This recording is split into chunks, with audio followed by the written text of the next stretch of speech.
नमस्कार, आप देख रहे हैं राजधानी लाइव और आपके साथ मैं हूं निशा रौतेला। तो चलिए राजधानी लाइव की शुरुआत करते हैं राजधानी की इस बड़ी खबर के साथ। आप विधायक और एमसीडी प्रभारी दुर्गेश पाठक ने कहा कि भाजपा शासित एमसीडी के 3 कूड़े के पहाड़ पर एनजीटी ने 900 करोड़ का जुर्माना लगाया है। गलती भाजपा शासित एमसीडी की है और हर्जाना दिल्ली के करदाताओं को भुगतना पड़ रहा है। भलसवा के कूड़े के पहाड़ पर 90 लाख मीट्रिक टन कूड़ा मौजूद है।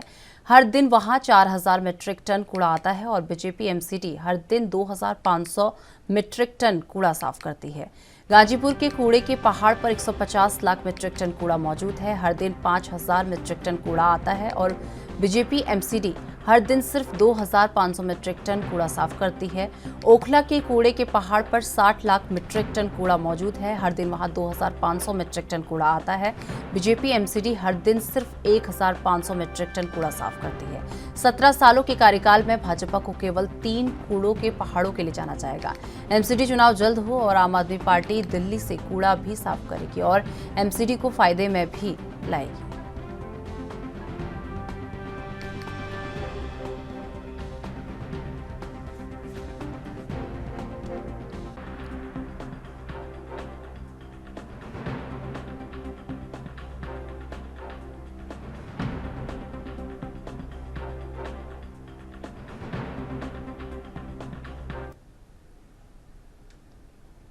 इस खबर पर अधिक जानकारी के लिए हमारे साथ दिल्ली से हमारे संवाददाता राजीव तिवारी हमारे साथ जुड़ चुके हैं। राजीव, जिस तरीके से बात कर लें आप विधायक दुर्गेश पाठक की, तो कल उन्होंने एक प्रेस कॉन्फ्रेंस की है जिसमें कूड़े के पहाड़ को लेकर उन्होंने एक प्रेस कॉन्फ्रेंस की है। क्या कुछ अपनी प्रेस कॉन्फ्रेंस के दौरान उन्होंने कहा है, एक बार इसे लेकर पूरी जानकारी।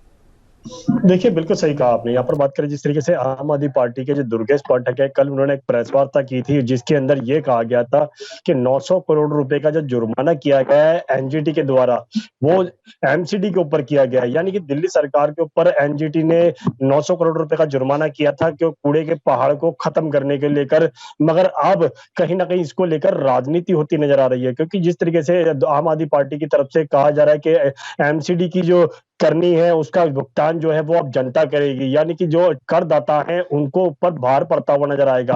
क्योंकि 1200 करोड़ रुपए का जो कहीं ना कहीं जो एमसीडी के द्वारा कहीं ना कहीं इस कूड़े को हटाने के लिए कहीं ना कहीं कोशिश करनी थी, 1200 करोड़ रुपया खर्च जरूर किया गया है, मगर वो 1200 करोड़ रुपया कहाँ गया वो उसका जवाब नहीं मिल पा रहा है। मगर यहाँ पर जिस तरीके से 9000 करोड़ रुपए का जो जुर्माना है वो आम आदमी पार्टी के ऊपर लगाया था, मगर आम आदमी पार्टी ने अपना बचाव करते हुए सीधा सीधा कहीं ना कहीं एमसीडी के ऊपर ही आरोप लगा दिया कि एमसीडी के ऊपर ही जुर्माना किया गया है और इसका जो जुर्माना का जो हर्जाना है वो जनता भरेगी। मगर यहाँ पर जिस तरीके से कूड़ा लगातार बढ़ता नजर आ रहा है दिल्ली की तीनों ही जगह पर, बिलासपुर की बात करें, ओखला की बात करें, गाजीपुर की बात करें, तो यहाँ पर कूड़ा जो है लगभग 100% आता है और उसको जो खत्म करने की कोशिश की जाती है वो सिर्फ 25% की जाती है। यानी कि रोज का 75% कूड़ा जो है वो दिल्ली की इन पहाड़ों पर बढ़ता हुआ नजर आ रहा है, जिसकी वजह से कहीं ना कहीं आसपास के जो एरिया है वहां पर भी बीमारी का खतरा जो है वो सबसे ज्यादा बढ़ता हुआ नजर आ रहा है और लोगों को साफ हवा नहीं मिल पा रही है, जिसकी वजह से दिल्ली सरकार की कहीं ना कहीं मुश्किलें जरूर बनती हुई नजर आ रही हैं। जी रहे हैं जहां कम होना चाहिए वहां पर वो कूड़े के पहाड़ लगातार बढ़ रहे हैं। तो ऐसे में जो आम जनता है उन्हें किन किन समस्याओं का सामना करना पड़ रहा है? देखिए, बिल्कुल सही कहा आपने। यहाँ पर बात करें, बिलासपुर की बात करें, गाजीपुर की बात करें या फिर कहें ओखला की बात करें, यहाँ पर जो कूड़े के पहाड़ है वो लगभग बहुत ज्यादा बढ़ चुके हैं और जिसकी वजह से कहीं ना कहीं डेंगू की बात करें, मलेरिया की बात करें या फिर कहें और बीमारियों की बात करें, यहाँ के जो आसपास के जो निवासी हैं उनको कहीं ना कहीं इन बीमारियों का सबसे ज्यादा नुकसान होता हुआ नजर आ रहा है। इस बीमारी से कहीं ना कहीं वो जूझते हुए नजर आ रहे हैं और दिल्ली सरकार जिस तरीके से स्वास्थ्य सुविधाओं को लेकर बड़े बड़े घोषणाएं करती है कि मोहल्ला क्लिनिकों के अंदर 200 टेस्ट जो है वो करवाए जाते हैं, फ्री करवाए जाते हैं, मगर एक तरफ तो दूसरी बीमारियां बढ़ रही हैं इन कूड़े के पहाड़ों से और दूसरी तरफ स्वास्थ्य सुविधाएं बेहतर करने की कोशिश की जा रही है। तो कहीं ना कहीं जो तालमेल है वो बनता हुआ नहीं नजर आ रहा है और दिल्ली सरकार को अगर स्वास्थ्य सुविधाएं बेहतर करनी है, जनता को सुविधाएं देनी है, जनता को साफ हवा देनी है और बीमारियों से बचाना है, तो कहीं ना कहीं इस तरीके के जो पहाड़ है इसको खत्म करना होगा। मगर यहाँ पर दोनों ही सरकारों की मिलकर योगदान करने की बात है, दिल्ली सरकार हो या फिर कहे एमसीडी हो या फिर केंद्र सरकार हो, सबको यहाँ पर मिलकर इन पहाड़ों को खत्म करना होगा, ताकि बीमारी से जो स्थानीय लोग जो रह रहे हैं उनको कहीं ना कहीं इस बीमारियों से बचाया जा सके। मगर यहाँ पर सिर्फ राजनीति की जा रही है, उसके अलावा कुछ नहीं किया जा रहा है। इन तीनों पहाड़ों को लेकर धरातल पर कोई भी ऐसी स्कीम नजर नहीं आ रही है जिससे ये जो पहाड़ है ये या फिर कहें कूड़े के जो ढेर है इनको खत्म किया जा सके। और इसी को लेकर जिस तरीके से एनजीटी ने कदम उठाया और 900 करोड़ रुपए का जुर्माना जो है वो आम आदमी पार्टी के ऊपर लगाया, तो कहीं ना कहीं आम आदमी पार्टी की जरूर मुश्किलें बनी है, मगर यहाँ पर कहीं ना कहीं आम आदमी पार्टी जो है वो अपना बचाव करती हुई नजर आ रही है और कहीं ना एमसीडी के ऊपर ही आरोप लगाती नजर आ रही है। मगर एमसीडी की बात करें तो एमसीडी के अंदर भी कहीं ना कहीं बहुत बड़े कार्य होने चाहिए थे और लगातार जो कूड़े को पहाड़ को खत्म करने के लिए टेंडर दिए जा रहे थे, उन टेंडरों को क्या किया गया है, कहां पर वो पैसे खर्च किए गए, इसका जवाब भी एमसीडी को ही देना होगा। मगर यहाँ पर कहीं ना कहीं एक दो अपने आप को बचाने की कोशिश की जा रही है, ना ही इस कूड़े के पहाड़ को खत्म करने की कोशिश की जा रही है। जी चलिए राजीव, बहुत बहुत धन्यवाद हमारे साथ जुड़ने के लिए और ये तमाम जानकारी हमारे साथ साझा करने के लिए। तो आपको बता दें कि दिल्ली सरकार ने इस बार छठ महापर्व को बड़े स्तर पर मनाने की तैयारियों में जुट चुकी है और इस संबंध में मुख्यमंत्री अरविंद केजरीवाल ने कहा कि कोरोना के बाद पहली बार दिल्ली में भव्य तरीके से 1100 जगहों पर छठ महापर्व मनाया जाएगा। 2014 में दिल्ली में केवल 69 स्थानों पर छठ पूजा मनाई जाती थी और दिल्ली सरकार 2.50 करोड़ रुपए इसमें खर्च करती थी, जबकि इस बार दिल्ली सरकार 25 करोड़ रुपए इसमें खर्च करने जा रही है। और सीएम अरविंद केजरीवाल ने बताया कि भव्य तरीके से छठ पर्व मनाने के लिए छठ घाटों पर एलईडी स्क्रीन, पावर बैकअप, पीने का पानी, टॉयलेट, एम्बुलेंस व प्राथमिक उपचार समेत सभी जरूरी सुविधाओं के इंतजाम किए जाएंगे। और छठ घाटों पर लोगों की सुरक्षा की जिम्मेदारी दिल्ली पुलिस संभालेगी और चप्पे चप्पे पर सीसीटीवी कैमरे लगाए जाएंगे। उन्होंने दिल्ली वासियों से अपील करते हुए कहा कि कोरोना की तीव्रता कम हो गई है, लेकिन अभी कोरोना गया नहीं है, इसलिए सब लोग कोविड-19 के दिशा निर्देशों का जरूर पालन करें।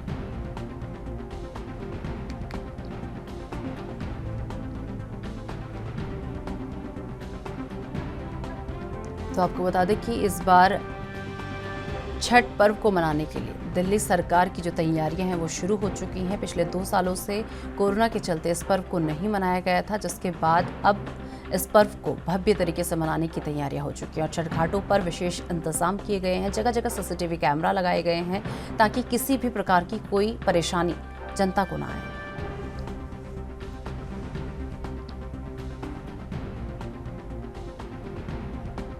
इस खबर पर अधिक जानकारी के लिए हमारे साथ हमारे संवाददाता दिल्ली से शिवम पांडे हमारे साथ जुड़ चुके हैं। शिवम, जिस तरीके से बात कर ले छठ महापर्व को लेकर तो बड़े स्तर पर इसे मनाने की तैयारी की जा रही है, तो ऐसे में दिल्ली सरकार द्वारा इस महापर्व को मनाने के लिए कितने करोड़ का जो बजट है पेश किया गया है?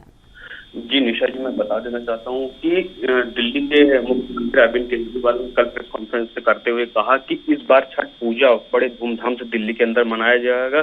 1100 घाट लगभग बनाए जाएंगे जहाँ पर छठ पूजा किया जाएगा और 30 और 31 तारीख को हम इस बार छठ पूजा बहुत धूमधाम से मनाएंगे।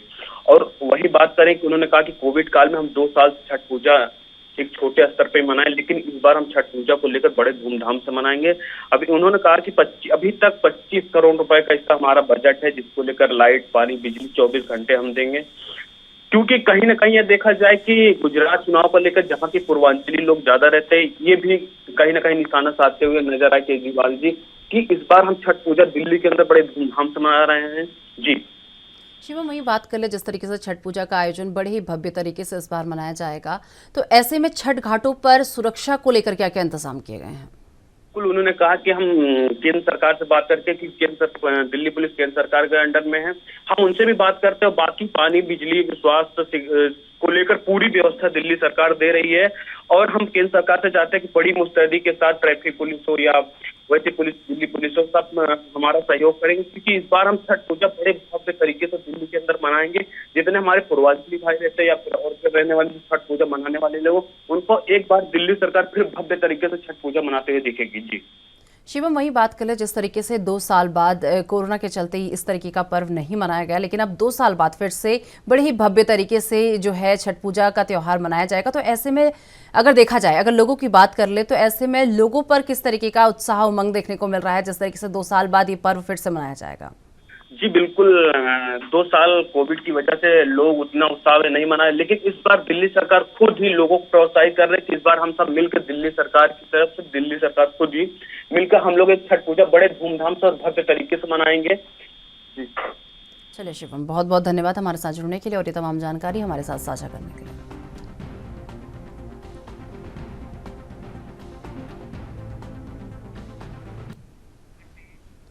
सीएम योगी आदित्यनाथ 15 अक्टूबर यानी आज अलीगढ़ आ रहे हैं। आपको बता दें कि प्रशासन ने हेलीपैड से लेकर अन्य तैयारियां करनी शुरू कर दी हैं और गुरुवार को डीएम ने हैबिटेट सेंटर की बिल्डिंग का निरीक्षण करते हुए विभागीय अधिकारियों के साथ बैठक में दिशा निर्देश दिए।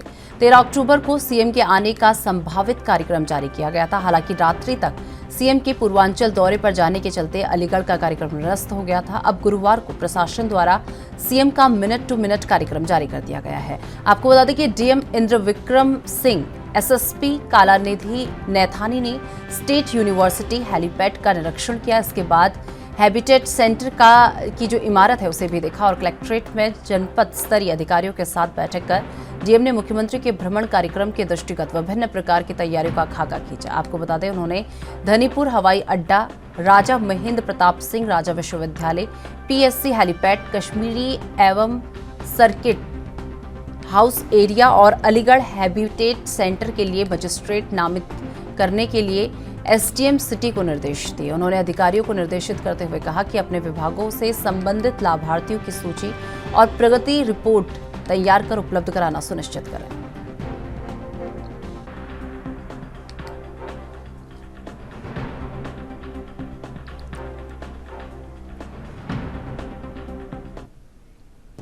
तो इस खबर पर अधिक जानकारी के लिए हमारे साथ लखनऊ से हमारे संवाददाता जितेंद्र चौहान हमारे साथ जुड़ चुके हैं। जितेंद्र, जिस तरीके से बात कर रहे हैं, आज सीएम योगी आदित्यनाथ जो है अलीगढ़ के दौरे पर रहने वाले हैं, तो कितने बजे तक वो अलीगढ़ पहुंच सकते हैं, एक बार से लेकर पूरी जानकारी।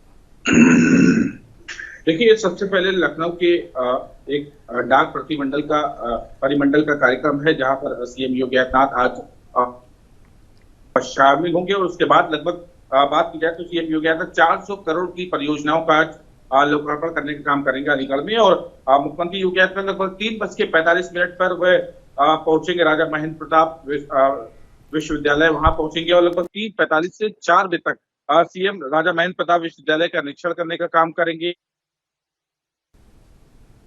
वहीं 4:25 पर अलीगढ़ 4:25 पर अलीगढ़ जो सभागार में जनप्रतिनिधि और संगठन के पदाधिकारियों की जो बैठक है वो कहीं ना कहीं इसमें शामिल कहा जा सकता है कि 2024 के चलते पदाधिकारियों से बातचीत भी करेंगे और जो आने वाले चुनाव उसको लेकर रणनीति भी बनाई जा सकती है उस पर, और मौजूदा स्थिति क्या है भारतीय जनता पार्टी की, उस पर भी उत्तर प्रदेश के मुख्यमंत्री योगी आदित्यनाथ के साथ बैठक करने का काम करेंगे।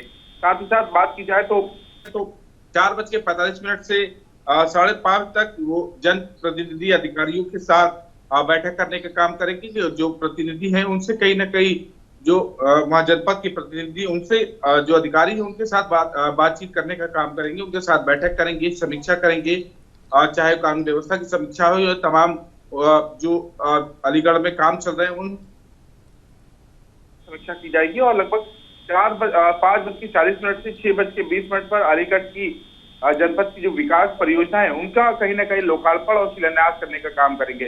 लगभग 400 करोड़ की जो विकास संबंधी जो परियोजना है उन परियोजनाओं का लोकार्पण और शिलान्यास जो कार्यक्रम है उसमें सीएम योगी आदित्यनाथ शामिल होंगे। वहीं अलीगढ़ स्मार्ट सिटी द्वारा निर्मित हैबिटेट सेंटर का लोकार्पण भी सीएम योगी आदित्यनाथ करने का काम करेंगे और परियोजनाओं को जो पत्र का वितरण भी करेंगे और साथ ही साथ जो लाभार्थी हैं उनको कहीं ना कहीं जो वितरण पत्र है वो देने का काम करेंगे। और वही बात की जाए तो 6:45 से 5:30 बजे तक सीएम प्रबुद्ध जनों के साथ जो प्रबुद्ध जन के साथ जो सर्किट हाउस में कार्यक्रम रखा गया उनके साथ वहां पर कार्यक्रम में शामिल होंगे। और लगभग बात की जाए तो लगभग 9:30 बजे वो सर्किट हाउस से वो पीएससी आतिश वाहनी जो है वहां से वो प्रस्थान कर जाएंगे और एटा के लिए रवाना हो जाएंगे। तो ये कार्यक्रम है पूरा उत्तर प्रदेश के मुख्यमंत्री योगी आदित्यनाथ का अलीगढ़ दौरा है जहाँ 400 करोड़ की परियोजनाओं का लोकार्पण शिलान्यास करने का काम करेंगे। जो विकास संबंधी परियोजनाएं हैं उनका लोकार्पण और शिलान्यास के सीएम योगी आदित्यनाथ करेंगे। तो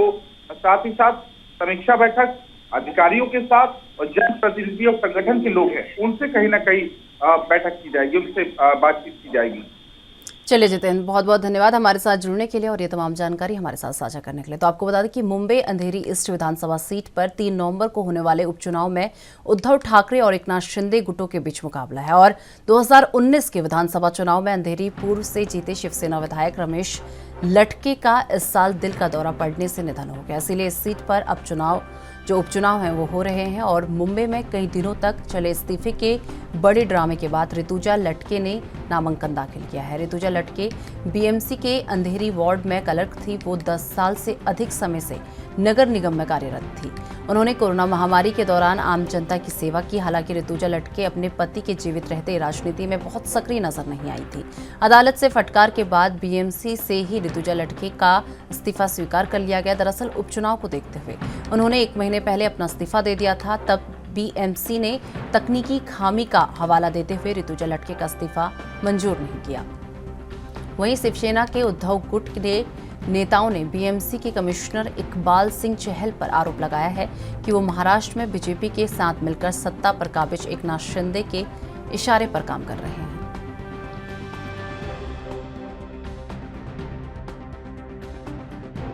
तो आपको बता दें कि मुंबई अंधेरी ईस्ट विधानसभा सीट पर 3 नवंबर को होने वाले उपचुनाव में उद्धव ठाकरे और एकनाथ शिंदे गुटों के बीच मुकाबला है। 2019 के विधानसभा चुनाव में अंधेरी पूर्व से जीते शिवसेना विधायक रमेश लटके का इस साल दिल का दौरा पड़ने से निधन हो गया। तो आपको बता दें इसी के साथ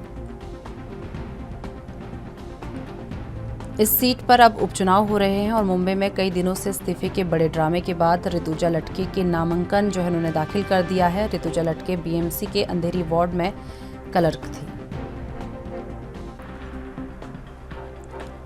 तो मुंबई अंधेरी ईस्ट विधानसभा सीट पर 3 नवंबर को होने वाला उपचुनाव में उद्धव ठाकरे और एकनाथ शिंदे गुटों के बीच मुकाबला है। 2019 के विधानसभा चुनाव में अंधेरी पूर्व से जीते शिवसेना विधायक रमेश लटके का इस साल दिल का दौरा होने से निधन हो गया। इसलिए अब इस सीट पर उपचुनाव होने जा रहे हैं।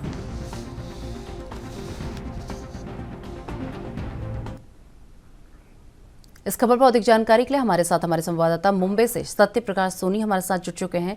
सत्य प्रकाश, जिस तरीके से बात कर रहे हैं, उद्धव ठाकरे ने रमेश लटके की पत्नी को टिकट देने का फैसला लिया, एक बार इसे लेकर पूरी जानकारी। बिल्कुल, देखिए, रमेश लटके की पत्नी ऋतुजा लटके को इस बार उद्धव सेना की तरफ से मौका दिया गया है। कल जो है अंधेरी उपचुनाव के लिए नामांकन किया गया। इस नामांकन में शिवसेना उद्धव ठाकरे का गुट सहित एनसीपी, कांग्रेस और सपा के तमाम कार्यकर्ताओं ने जमकर शक्ति प्रदर्शन किया। खास बात यह रही कि भारतीय जनता पार्टी की तरफ से उम्मीदवार मूर्ति पटेल ने भी अपना नामांकन किया है, लेकिन एकनाथ शिंदे गुट के किसी भी विधायक को यह मौका नहीं दिया गया है। लिहाजा एकनाथ शिंदे गुट को यह पता है कि अब उनके पास शिवसेना का चुनाव चिन्ह नहीं है। अब ऐसे में उनकी हार निश्चित है। इसी फैसले के तहत को मौका ऐसा माना जा रहा है कि आने वाले समय में रमेश लटके की पत्नी ऋतुजा लटके का पलड़ा भारी हो सकता है, क्योंकि जिस तरह से महाराष्ट्र और मुंबई में उद्धव ठाकरे को लेकर सिंपैथी मिल रही है, इस सिंपैथी का लाभ अंधेरी उपचुनाव में देखा जा रहा है। जी चलिए सत्य प्रकाश, बहुत बहुत धन्यवाद हमारे साथ जुड़ने के लिए और ये तमाम जानकारी हमारे साथ साझा करने के लिए। तो आपको बता दें कि पंजाब के स्वास्थ्य और परिवार कल्याण मंत्री चेतन सिंह जोड़ा माजरा ने फूड सेफ्टी टीम का नेतृत्व करते हुए जिला पटियाला और फतेहगढ़ साहिब में अचानक चेकिंग की है और उस मौके पर दूध से बने उत्पादों के 10 सैंपल भी लिए गए हैं। जोड़ा माजरा ने ये जानकारी देते हुए बताया कि मुख्यमंत्री भगवंत मान के नेतृत्व वाली पंजाब सरकार त्योहारों के मद्देनजर लोगों को मानक खाद्य पदार्थ मुहैया करवाने के लिए प्रतिबद्ध है। उन्होंने कहा कि किसी भी कीमत पर पंजाब निवासियों की सेहत के साथ कोई समझौता नहीं किया जाएगा और मिलावटी खाद्य पदार्थ बेचने वालों पर बनती कार्रवाई की जाएगी। उन्होंने बताया कि त्योहारों के सीजन को मुख्य रखते हुए ये चेकिंग अभियान आगे भी जारी रहेगा। उन्होंने कहा कि इस सीजन में दूध का इस्तेमाल मिठाइयां बनाने, खोया बनाने और पनीर घी बनाने के लिए किया जाता है। उन्होंने कहा कि कुछ दुकानदार जो हैं अपने लाभ के लिए दूध में मिलावट करते हैं। आगे उन्होंने कहा कि मिलावटखोरों पर नकेल कसने के लिए विशेष मुहिम चलाई गई है। स्वास्थ्य मंत्री ने बताया कि साझी फूड सेफ्टी टीम ने जिला पटियाला और फतेहगढ़ साहिब में दूध और दूध से बने उत्पादों की चेकिंग की है। उन्होंने बताया कि सुबह 6 बजे से शुरू की गई ये चेकिंग मुहिम मिल्क कलेक्शन और चिलिंग सेंटरों, पनीर फैक्ट्री के नजदीकी होटलों और मिठाई की दुकानों आदि पर की गई है। जहां से 10 अलग अलग सैंपल लिए गए हैं और ये सैंपल फूड एनालिस्टिक लेबोरेटरी भेजे गए हैं।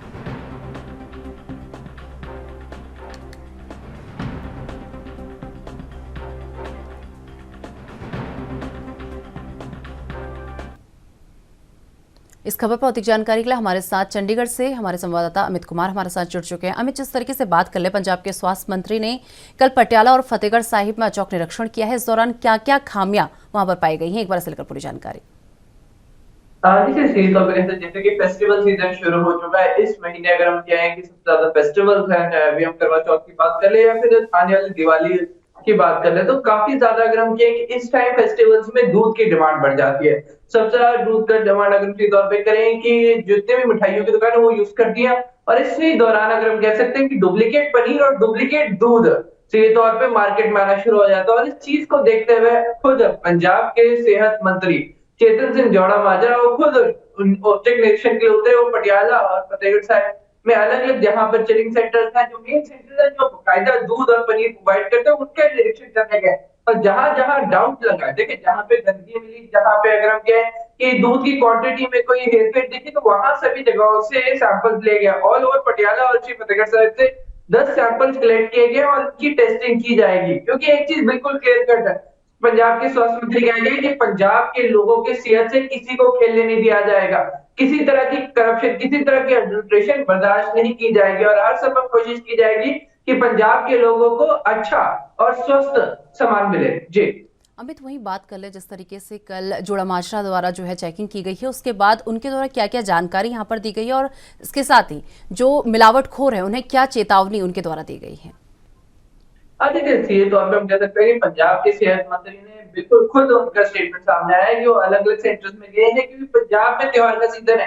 वो चीज मानता है कि त्योहार का सीजन है, डिमांड बढ़ जाती है और सप्लाई उतनी नहीं होती है। अगर हम कहें कि जहां पे जितनी जरूरत हो तो उसकी आपूर्ति जितना सामान नहीं होता, और उसी का फायदा कुछ बुरे तत्व या फिर सीधे तौर पर ठग उठाते हैं, जो डुप्लीकेट सामान मार्केट में उतारते हैं, जिससे पंजाब के लोगों की सेहत से खिलवाड़ होता है। तो उस चीज को लेकर उन्होंने बिल्कुल क्लियर कर दिया कि किसी तरह की भी अगर हम कहें कि लापरवाही बर्दाश्त नहीं की जाएगी। अगर कोई जानबूझकर डुप्लीकेट सामान बेचता हुआ पाया जाता है तो उसके ऊपर सख्त कार्रवाई की जाएगी। इतना सख्त की उनका लाइसेंस भी कैंसिल किया जा सकता है। और उसके अलावा जो फ्रॉड करके अगर किसी की सेहत से खिलवाड़ होता है, किसी तरह होती है, तो उनके ऊपर कानूनी कार्रवाई भी की जाएगी। तो आप देख सकते हैं बिल्कुल सख्ताई के साथ पंजाब के लोगों की सेहत को प्रायोरिटाइज किया जा रहा है, और ये कोशिश खुद पंजाब के सेहत मंत्री ने खुद ग्राउंड को उतर के किया। देखिए, आमतौर पे हम कह सकते हैं कि जब फेस्टिवल सीजन शुरू हो जाते हैं तो फूड सप्लाई की टीम्स निकल जाती है, तो खुद जाके निरीक्षण करती है, पर यहाँ पर हम कह सकते हैं कि पंजाब के खुद सेहत मंत्री खुद उतरे हैं ग्राउंड में, खुद अलग अलग जगह जा रहे हैं, खुद जाके जांच कर रहे हैं।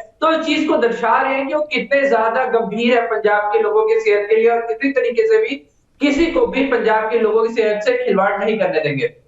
चलिए अमित, बहुत बहुत धन्यवाद हमारे साथ जुड़ने के लिए और ये तमाम जानकारी हमारे साथ साझा करने के लिए। तो आपको बता दें कि जम्मू संभाग में आईईडी मिलना सबसे बड़ी चुनौती बन गया है, क्योंकि स्टिकी बम, कभी टिफिन बम आईडी और प्रेशर कुकर आईडी यहाँ पर मिले हैं। पिछले 10 महीनों में जम्मू संभाग के अलग अलग जिलों में 15 बार आईडी बरामद होने के मामले सामने आ चुके हैं।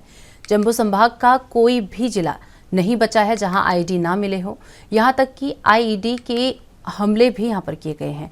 कुल मिलाकर जनवरी 2022 से लेकर अब तक जम्मू, राजौरी, पुंछ, कठुआ, सांबा, उधमपुर, रियासी, डोंडा, किश्तवाड़, रामबन और आईडी की बरामदगी के मामले यहाँ पर सामने आ चुके हैं। जानकारी के अनुसार आपको बता दें कि पुंछ में 7 अक्टूबर को आईडी के साथ महिला को गिरफ्तार किया गया था और 18 जुलाई को जम्मू पुलिस ने खटिका तालाब, कठुआ और सांभा से 3 आतंकियों को गिरफ्तार किया है। इनके पास से 7 स्टिकी बम मिले हैं और 15 सितंबर को रियासी में 2 आतंकी गिरफ्तार हुए हैं, जिनकी जानकारी पर राजौरी के 2 और आतंकी पकड़े गए हैं। इनके पास से 8 स्टिकी आईडी मिले हैं। इस खबर पर अधिक जानकारी के लिए हमारे साथ हमारे संवाददाता जम्मू कश्मीर से रविंद्र श्रीवास्तव हमारे साथ जुड़ चुके हैं। रविंद्र, जिस तरीके से बात कर ले, जम्मू संभाग के हर जिले में आतंकी वारदातें जो हैं पिछले 9 महीनों से सामने आ रही हैं, तो ऐसे में अभी तक कितने आईडी बम यहां पर बरामद किए गए हैं, एक बार से लेकर पूरी जानकारी। देखिए, जम्मू संभाग के हर एक जिले में करीब अगर पिछले 9 महीने की बात करें तो 3 बड़े हमले जो हैं वो आतंकियों द्वारा किए गए हैं। और पिछले अगर जैसा आपने पूछा कि कितनी आईडी मिली हैं, 15, आईडी जो है वो अभी तक बरामद हो चुकी हैं।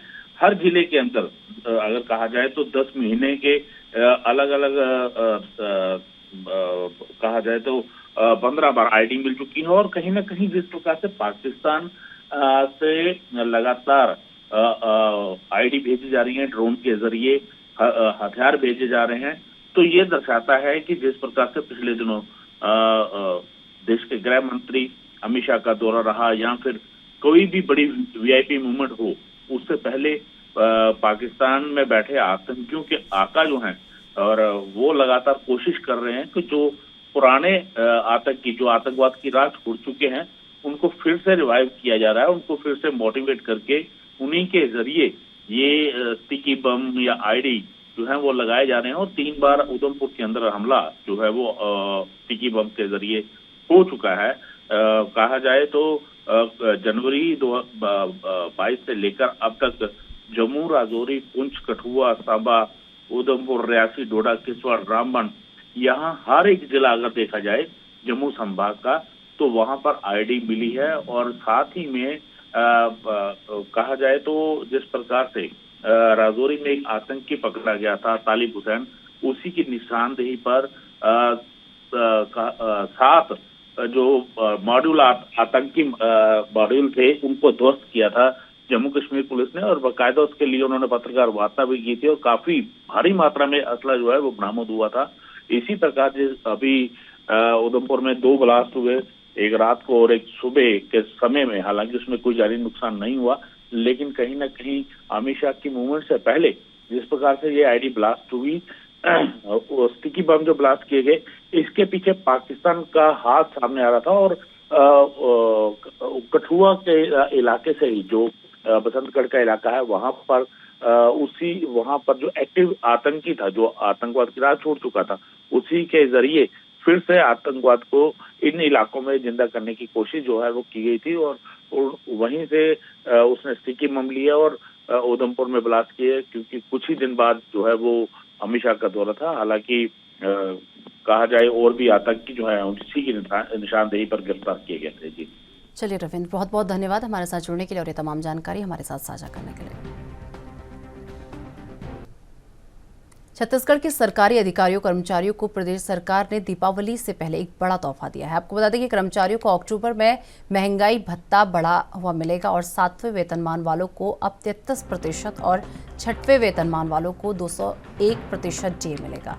मुख्यमंत्री भूपेश बघेल के निर्देश पर शुक्रवार को 5% महंगाई भत्ता बढ़ाने का आदेश वित्त विभाग ने जारी कर दिया है। डीए का भुगतान 1 अक्टूबर 2022 से नगद किया जाएगा और डीए में 5% की वृद्धि के बाद प्रदेश में 7वें वेतनमान से वेतन पाने वालों को 33% महंगाई भत्ता मिलेगा। महंगाई भत्ते में वृद्धि का यह आदेश यूजीसी, एआईसीटीई और आकस्मिकता से वेतन पाने वाले कर्मचारियों के लिए लागू किया हुआ है। आपको बता दें कि राज्य शासन ने 6वें वेतनमान से वेतन पाने वालों की महंगाई भत्ते में 12% की बढ़ोतरी की है।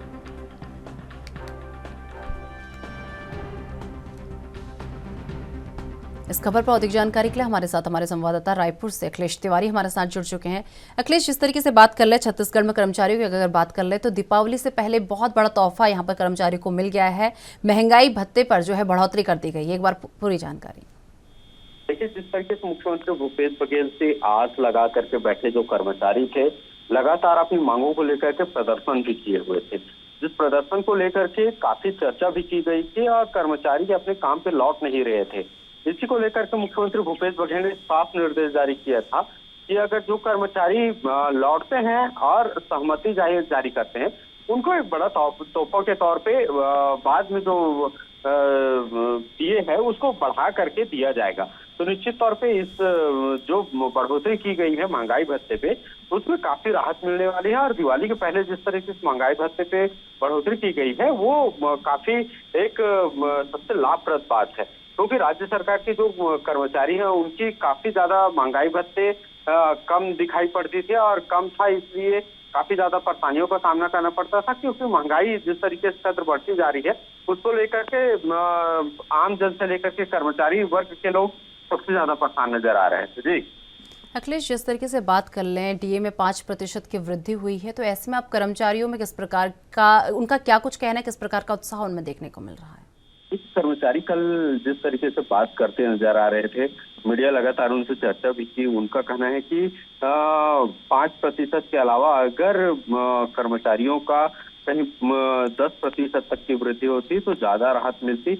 अभी मांग अगर इस तरीके से पूर्ण है, आगे चल करके 10% की मांग भी किए हुए थे। अगर पूर्ण नहीं होता है तो वो लोग आंदोलन भी करने की जो तैयारी है वो करने की तैयारी है। लेकिन कहीं ना कहीं अभी जो राहत है वर्तमान में वो राहत मिल गई है। कई ऐसे कर्मचारी हैं जो संगठन से जुड़े हुए हैं, उनके अंदर। चलिए अखिलेश, बहुत बहुत धन्यवाद हमारे साथ जुड़ने के लिए और ये तमाम जानकारी हमारे साथ साझा करने के लिए। प्रधानमंत्री नरेंद्र मोदी अब 21 अक्टूबर को केदारनाथ पहुंच सकते हैं। भले ही प्रशासन के पास अभी तक अंतिम कार्यक्रम नहीं पहुंचा हो, लेकिन प्रशासनिक व विभागीय स्तर पर केदारनाथ में तैयारियां शुरू कर दी गई हैं। प्रधानमंत्री बाबा के दर्शनों के साथ ही पुनर्निर्माण कार्यों का स्थलीय निरीक्षण भी करेंगे। संभावना जताई जा रही है कि प्रधानमंत्री केदारनाथ धाम के लिए स्वीकृत सेनप्रयाग केदारनाथ 13 किलोमीटर लंबे रोपवे का शिलान्यास भी कर सकते हैं। प्रधानमंत्री नरेंद्र मोदी के केदारनाथ भ्रमण की प्रशासन ने तैयारियां शुरू कर दी हैं। इसके तहत जिलाधिकारी ने यात्रा से जुड़े विभागों को जरूरी दिशा निर्देश दिए हैं। प्रधानमंत्री केदारनाथ धाम में बाबा केदार के दर्शन कर पूजा अर्चना करेंगे। इसके बाद वे धाम में चल रहे पुनर्निर्माण कार्यों का भी स्थलीय निरीक्षण करेंगे।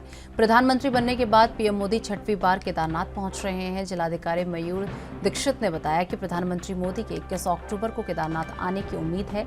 अभी भ्रमण को लेकर अंतिम कार्यक्रम नहीं पहुंचा, लेकिन जिला मुख्यालय से केदारनाथ तक प्रशासनिक व विभागीय स्तर पर सभी तैयारियां की जा रही हैं। आगामी 4-5 दिनों में प्रधानमंत्री के भ्रमण से जुड़ी सभी आवश्यक जरूरतों की धाम में पूर्ति कर दी जाएगी और साथ ही सुरक्षा, संचार सहित अन्य मूलभूत सुविधाओं को अगले 3 दिनों में दुरुस्त करने के लिए संबंधित विभागीय अधिकारियों को निर्देश दिए हैं।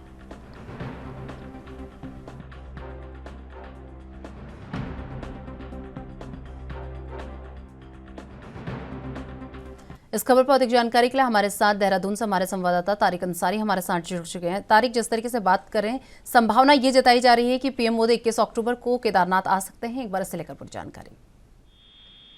जी बिल्कुल निशा, मैं आपको बता दूं, प्रधानमंत्री नरेंद्र मोदी का बाबा केदार और उत्तराखंड से लगाव किसी से छिपा नहीं है। वो अक्सर जो है उत्तराखंड में आकर केदार बाबा के दर्शन कर चुके हैं, वहां पर पूजा अर्चना कर चुके हैं। मैं आपको इस बार की बात बताऊं तो उनका करीब 21 और 22 अक्टूबर 2 दिवसीय जो है उत्तराखंड दौरा जो है करीब फाइनल ही हो चुका है। बस आधिकारिक घोषणा होनी बाकी है। इसके लिए बाकायदा पीएमओ से अधिकारियों का एक दल पीएम विजिट से पहले उत्तराखंड आएगा और वहाँ पे तमाम सुरक्षा व्यवस्थाओं का जायजा लेगा। इसके अलावा मैं आपको बता दूं, जो वहाँ पर मंदिर समिति है उन्होंने भी अपनी तैयारियां जो है शुरू कर दी है। पीएमओ ने भी ये जानकारी जो है ली है कि आखिर कौन मंदिर समिति का शख्स जो है पीएम मोदी के साथ रहेगा और कौन पंडित जो है पीएम मोदी के साथ रहेगा। तो तैयारियां इस वक्त जोरों पर है। मैं अधिकारियों की बात करूं तो वहां पर इस वक्त बिल्कुल साफ तौर पर अधिकारी इसी जस्तजू में लगे हुए हैं कि सभी तैयारियां पूरी कर ली जाए और वक्त से पूरी कर ली जाए ताकि कहीं कोई दिक्कत ना हो। जी निशा। चलिए तारिक, बहुत बहुत धन्यवाद हमारे साथ जुड़ने के लिए और ये तमाम जानकारी हमारे साथ साझा करने के लिए। तो फिलहाल मेरे साथ राजधानी लैब में बस इतना ही। देश दुनिया की तमाम बड़ी खबरों के लिए देखते रहिए एनपी न्यूज। नमस्कार।